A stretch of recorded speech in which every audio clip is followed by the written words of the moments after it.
বছর আমি পড়েছিলাম বেড়ে, 1 বছর এখানে ভাই তোমরা 1 বছর ছিলাম বেড়ে, আমি 1 বছর ছিলাম। মেছেদাতে দিলীপ ঘোষ আসবে, 3 দিনে 60,000 টাকা তুলে দিয়েছিলাম। এই নানান মাইতি বলা গেল, নানান মাইতি 60,000 টাকা তুলে দিয়েছিলাম।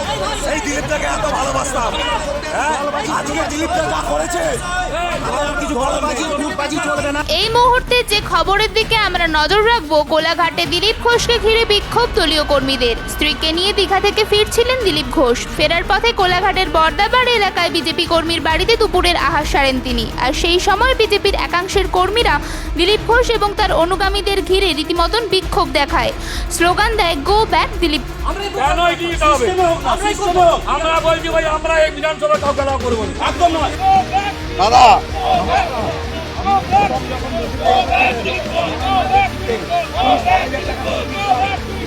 পরে পুলিশ পৌঁছে পরিস্থিতি সামাল দেয়।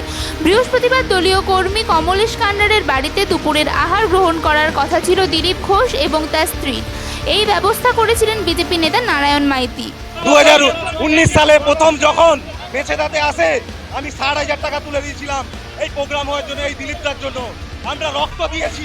কালকে দিলীপদা যে ব্যবহার করেছে, আমাদের কর্মীরা সবাই দুঃখিত, সবাই দুঃখিত।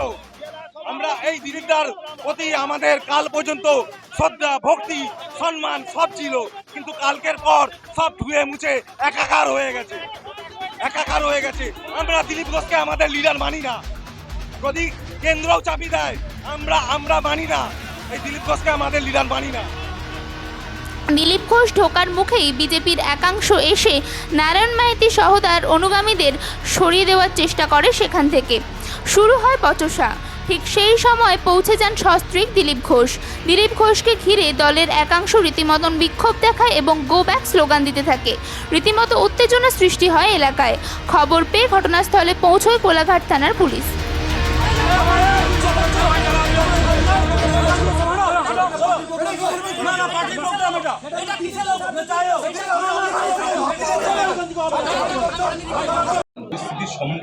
কিচ্ছু না, কিছু লোক ভারতীয় জনতা পার্টিকে দখল করতে, কবজা করতে চাইছে।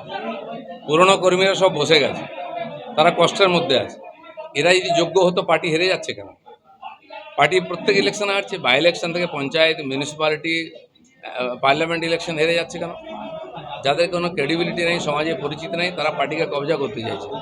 পার্টির মধ্যে যে কর্মীরা পুরনোরা আছেন, তারা আজকে সাইডে চলে গেছেন। তো এই যে কবজা করার যে রাজনীতি, অনেক লোক এসে চলে গেছে, এরাও কিছুদিন পরে চলে যাবে। রাজ্য রাজনীতিতে যে জিনিসটা দেখা যেত, গোষ্ঠীদ্বন্দ্বের বিষয়, তৃণমূলের শাসক দলের গোষ্ঠী, হ্যাঁ, টিএমসির লোকেরা যারা এসছে, সে কালচারটাই নিয়ে এসছে গোষ্ঠীদ্বন্দ্বে। পার্টিতে বিজেপির মধ্যে সবাই আদর্শবাদী, কোনো গোষ্ঠীদ্বন্দ্ব নেই, এখানে কোনো ব্যক্তি পুজো হয় না। না না, কিছু লোক আছে যারা, বললাম না, পার্টিকে কবজা করতে এসে, নতুন নতুন বিজেপি হয়েছে, তারা একটু ঝামেলা করার চেষ্টা করছে। এটা হবে না। আমরা রক্ত দিয়ে, ঘাম দিয়ে পার্টি দাঁড় করিয়েছি।